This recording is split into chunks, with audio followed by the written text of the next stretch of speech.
안녕하세요. 파산관제인 홍현필 변호사입니다. 예, 오늘은 이제 서울 회생법원이 위치한 서초동 교대역을 기준으로 개인 파산 신청자가 서류를 발급받을 수 있을 때 발급받을 수 있는 최단 동선을 한번 소개해 볼까 합니다. 다 아시는 건데 한번 뭐 이런 방법도 있다는 걸 알아두기 위해서 한번 찍어봤습니다. 사실 공인인증서만 있으면 거의 모든 서류를 사무실 내에서 발급을 할 수가 있죠. 근데 이제 대부분 파산 신청하신 분들 이렇게 물어보면 공인인증서가 거의 없습니다. 그래서 좀 발로 뛰셔야 되죠, 대부분. 그래서 이제 상극이죠. 신용불량자분들과 공인인증서는 서로 잘 어울리지 않습니다. 이번에 간소화된 14번까지 서류를 최단기간으로 발급받을 수 있는 동선을 한번 안내해 보고자 합니다. 먼저 이제 세무서가 위치한 데가 어디냐면 역삼 서초 삼성세무서가 역삼 빌딩이라고 강남 통합청사라고 합니다. 이게 강남역 1번 출구에서 134m만 가면 있습니다. 그러니까 여기는 이제 강남역이고 우리 서울 회생법원은 교대역이죠. 2호선 타고 강남역 한정거장만 가면 됩니다. 1번 출구 나가서 134m만 가면 세무서, 역삼 서초 삼성세무서가 세 군데가 같이 있습니다. 그리고 강남 통합청사라고 해요.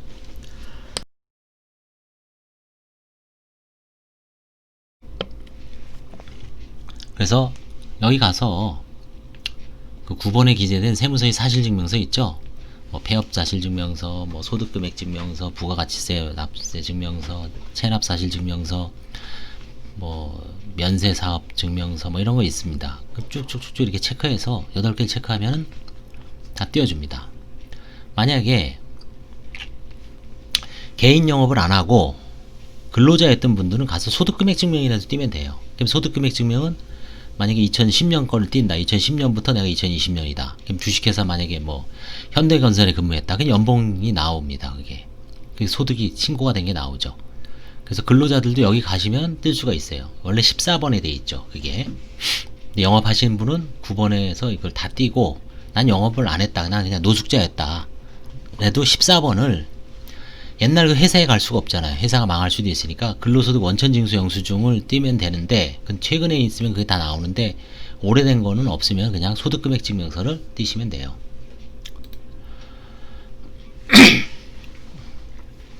그 다음에 이제 구청을 가셔야 되죠. 구청을 가려면 강남역에서 신분당선 타고 한정거장입니다. 이쪽 신분당선은 좀 비싸죠. 요금이. 그래서 뭐 간단한 거는 양재역에서 하차하면 돼요. 강남역에서 신분당 타고 한정거장입니다.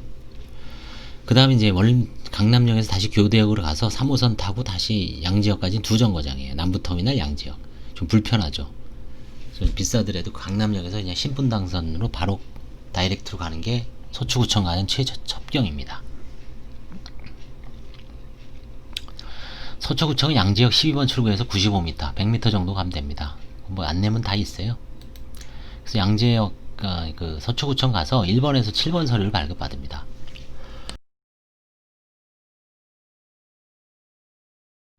뭐 있냐면 가족관계증명서, 상세, 혼인관계증명서, 상세, 주민등록 초본, 과거 주소 다 나온 거, 주민등록 등본. 등본은 그냥 한 장으로 나와요. 누구하고 사는지 보려고 그런 겁니다. 그다음에 세무별 가세증명서 5년으로 되어 있습니다. 5년. 옛날에 10년이었죠. 5년치. 차량 등록 원부 있으면 띄워주고 없으면 안 띄워줘요. 부동산 등기부 등본 소유자면 자기 거 한번 띄워보라는 얘기예요. 없으면 띄울 필요가 없죠. 이런 걸 다 구청에서 발급해 줍니다. 1번부터 7번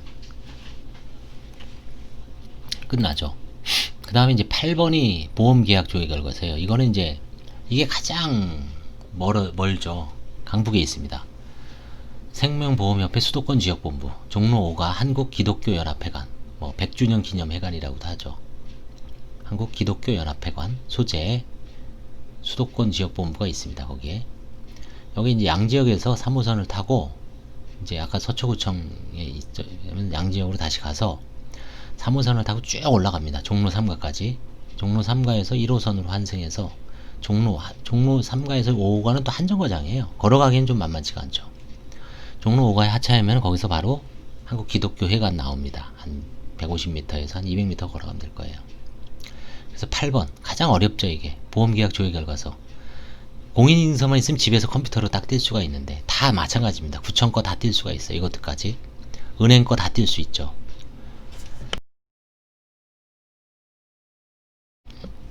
그 다음에 세무서 가서 그거 다 뛸 수 있죠. 그러니까 공인인증서만 있는 분들은 1번부터 14번까지 싹 뛸 수가 있어요. 임대차 확정일자 뛸 수 있는데요.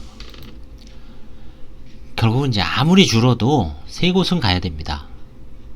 뭐 본인이 진짜 불행한 힘들게 노숙자처럼 유리걸식 하면서 동가숙 서가식 하면서 살아오신 분도 있어요.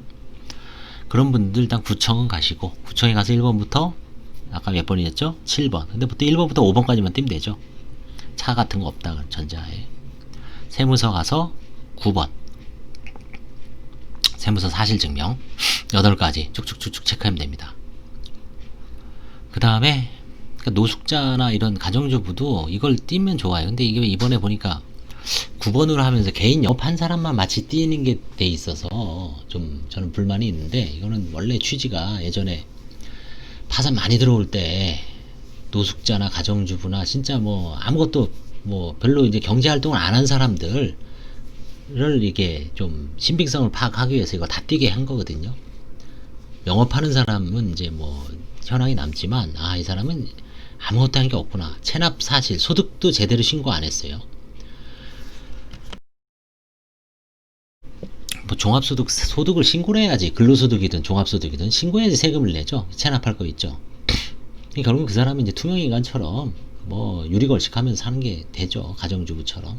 소득도 별로 없이 채무만 늘어난 거죠. 뭐 한 칼 가는 재산도 없고. 그죠?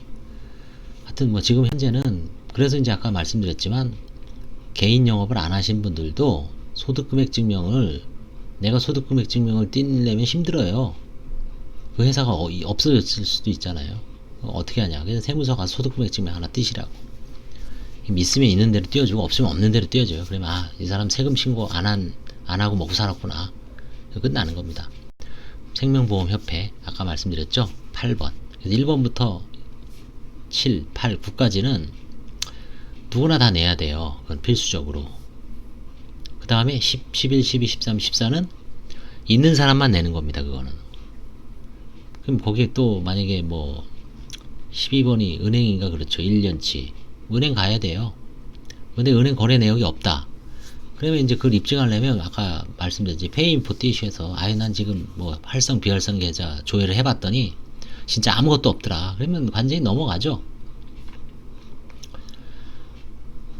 그래서 최소한 3군데는 가고, 은행 뭐 가야 되고, 네 군데죠.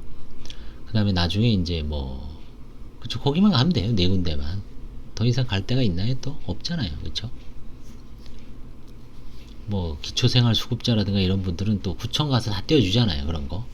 그 다음에 뭐, 연금 수입자, 연금도 이 통장에 다 나오잖아요. 근데 그 통장 은행 가야 되잖아요. 그쵸? 4군데만 가면 됩니다. 구청, 세무서, 보험협회, 은행. 모든 게 다 파산은 14가지는 다 해결되고, 그 다음에 이제 관제인들이 뭐 아버지 거 보자, 어머니 거 보자 그러면, 부모는 저도 조사를 해요. 상속 여부는. 생존자는 조사 안 합니다. 저는. 만약 조사를 한다. 근데 이제 아버님하고 척을 졌어. 부모님하고. 그럼 사실조회 신청하면 됩니다. 사실조회. 아버님은 경남 함양에 계신다. 함양군청에다가 아버님의 주민등록 초본, 지적전산 자료 조회, 세목별 과세증명서 사실조회를 해요. 그러면 바로 옵니다. 아버님이 뭐 함양군 무슨 면에 무슨 뭐 논 몇 마지가 있고 다 나와요. 대지가 있고. 부동산 등기부 띄워서 관제인 갖다 줘요. 너가 알아서 조사해라. 관제인이 아버님 뭐 이 사람 망하기 전에 전답이 있었는데 그게 이 사람 거라고 보겠어요? 그리고 이제 아버님이 이 사람 망한 이후에 취득했다. 야, 우리 아버지 평생 농사 짓고 돈 있었다. 어차피 그거 만약에 뭐 채무자가 지원해서 입증했다면은 관제인이 입증해야 돼요. 그거는 검사가 죄 지은 놈, 저 놈이 저 살인을 했다. 마찬가지잖아요.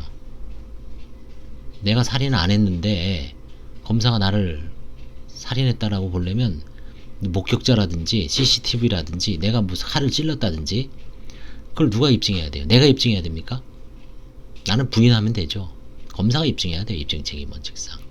마찬가지예요.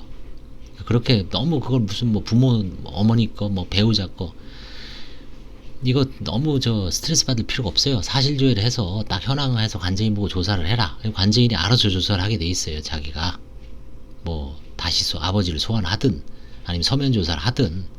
왜? 입증하려면 입증에 아버지께 채무자 꺼서 이거 재산 은닉했다 라고 주장을 하거나 뭔가 소송을 하려면 관제인이 입증해야 돼요. 그거를. 그거 안 낸다 그래서 면책 불허가 사유도 아니잖아요. 대법원 판례 제가 늘 했죠. 그 서류는 내 거를 속이거나 내 걸 안 내면은 설명을 안 하면은 면책 불허가 사유지만 뭐 부모님 거를 나도 잘 모르는 거를 왜 내가 얘기를 해야 돼요. 그쵸? 그래서 하여튼 이 14종이 줄었다 그래서 부모, 배우자, 자녀 이거 조사를 면제하는 건 아닙니다. 얼마든지 조사를 할 수 있어요. 이 거래관계나 어떤 뭔가 의문스러운 점이 있으면 조사할 수는 있지만 뭐 실제 환가를 하거나 그 사람이 아니고 채무자의 은닉이다 다 입증을 해야 돼요. 그 기본이라는 걸 명심하십시오. 감사합니다.